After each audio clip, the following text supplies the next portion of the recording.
رات کے سناٹے میں ایک بوڑھا قاصد خچر پر سوار مدینہ کی طرف سفر کر رہا تھا۔ اس کے پاس ایک خط تھا، ایک ایسا خط جو صرف خلیفہ وقت عمر بن عبدالعزیز کو دکھایا جا سکتا تھا۔ چاندنی رات میں قاصد کا چہرہ تھکن سے بوجھل تھا، مگر آنکھوں میں خوف تھا، عجیب خوف۔ وہ دل ہی دل میں دعائیں پڑھتا جا رہا تھا، یا رب، جو میں نے دیکھا وہ خواب نہ ہو۔ جب صبح کی اذان مدینہ میں گونجی تو وہ قاصد خلیفہ کے محل کے دروازے پر کھڑا تھا۔ دربانوں نے پہچانا وہ شام کے شہر حمص کا سرکاری قاصد تھا، خلیفہ عمر بن عبدالعزیز، جو نہایت سادہ لباس پہنے خود ہاتھ سے قرآن پاک پڑھ رہے تھے۔ قاصد کی آمد کی اطلاع پا کر فوراً باہر تشریف لائے۔ قاصد نے کانپتے ہاتھوں سے خط پیش کیا۔ خلیفہ نے پڑھا اور ایک پل کے لیے ان کی آنکھیں رک گئیں۔ خط میں لکھا تھا، یا امیر المومنین، حمص کے قریب ایک چھوٹے سے گاؤں میں عجیب واقعہ پیش آیا ہے۔ لوگ اپنی زکو دینے کے بعد بھی دولت مند ہوتے جا رہے ہیں۔ ان کے گھروں میں سونا، چاندی، اناج، کپڑے، سب کچھ پہلے سے زیادہ ہوتا جا رہا ہے۔ ہم نے زکو کا مال اکٹھا کرنے والوں کو بھیجا، مگر وہ حیران ہو کر لوٹ آئے۔ کوئی نہیں جانتا یہ مال کہاں سے آ رہا ہے۔ خلیفہ عمر نے خط بند کیا اور آسمان کی طرف دیکھا۔ یا اللہ، کیا یہ تیرا کرم ہے یا کوئی آزمائش؟ پھر انہوں نے قاصد کی طرف دیکھا اور نرم لہجے میں فرمایا، ہمیں فوراً وہاں جانا ہوگا، خود دیکھنا ہوگا کہ زمین سونا کیوں اگا رہی ہے۔ چند ہی دنوں میں مدینہ سے ایک چھوٹا سا قافلہ خاموشی سے نکلا۔ نہ شاہی جھنڈا، نہ بغل، نہ ہٹو بچوں کی آوازیں، صرف ایک اونٹ پر خلیفہ عمر بن عبدالعزیز، ساتھ میں 2 محافظ، ایک غلام اور ایک کاتب۔ خلیفہ کے پاس نہ سونے کی تلوار تھی، نہ ریشمی لباس، بس ایک پرانی چادر اور دل میں خوف خدا۔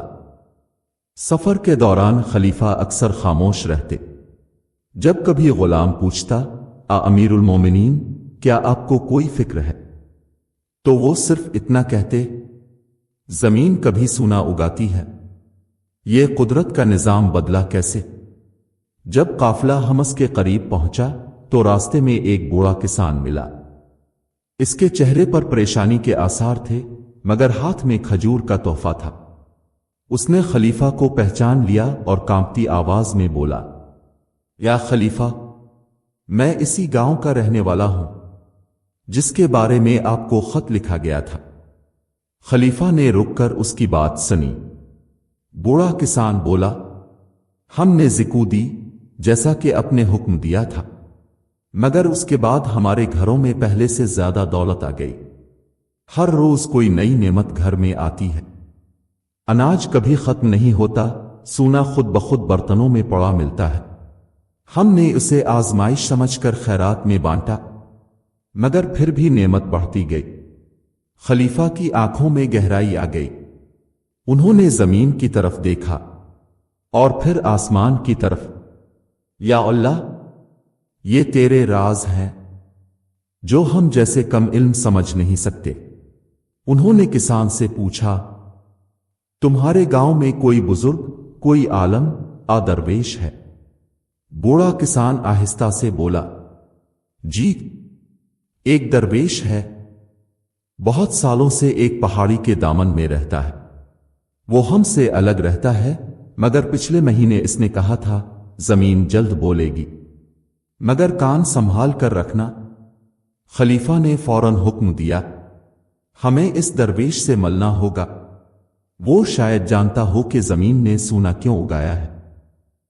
صبح کا وقت تھا، پرندوں کی چہچہاہٹ میں کچھ غیر معمولی سی بے چینی تھی۔ خلیفہ کا قافلہ بوڑھے کسان کی رہنمائی میں پہاڑی کی طرف بڑھ رہا تھا۔ راستہ مشکل تھا، مگر خلیفہ کا چہرہ پرعزم۔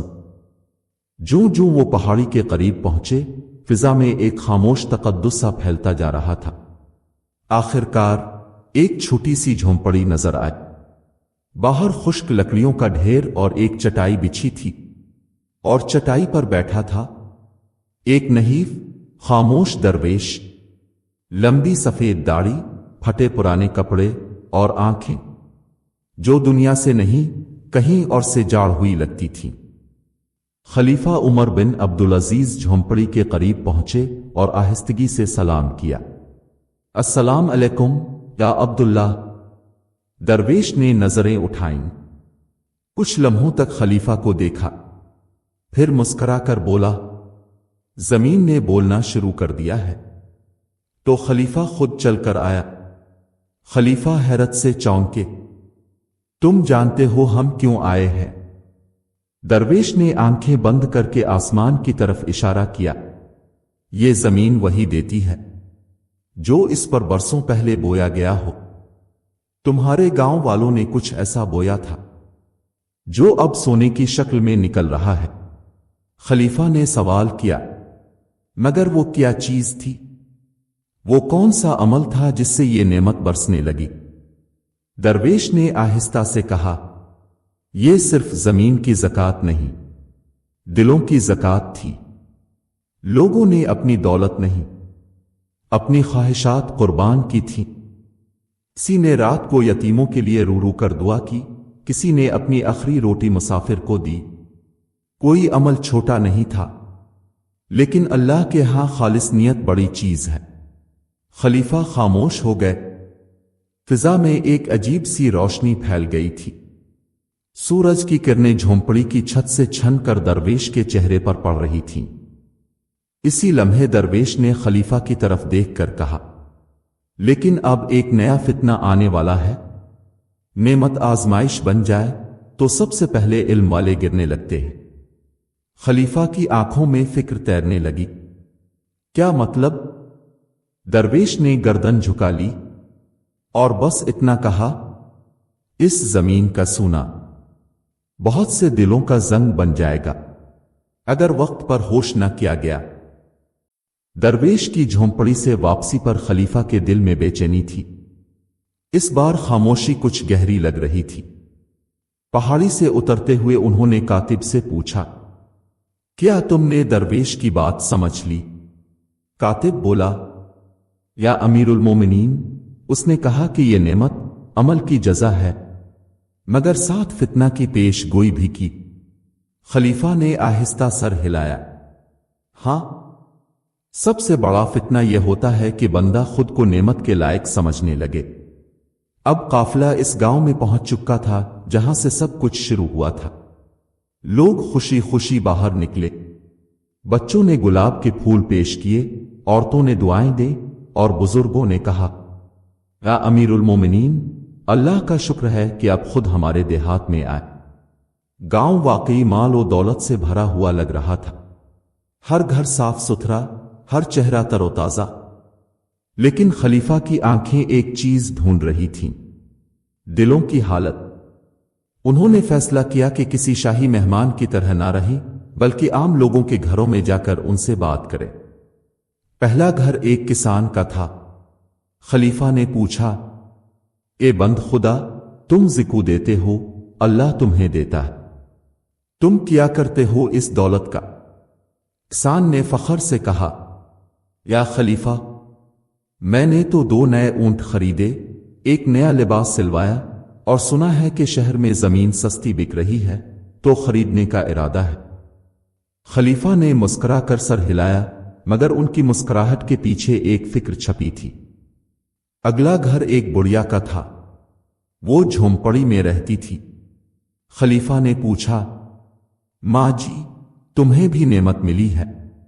بڑھیا نے ہنس کر کہا، ہاں بیٹا، ملی ہے، لیکن میں نے وہ سب مسجد کے یتیم خانے میں دے دیا، کیونکہ مجھے ایک روٹی اور ایک کمبل ہی کافی ہے۔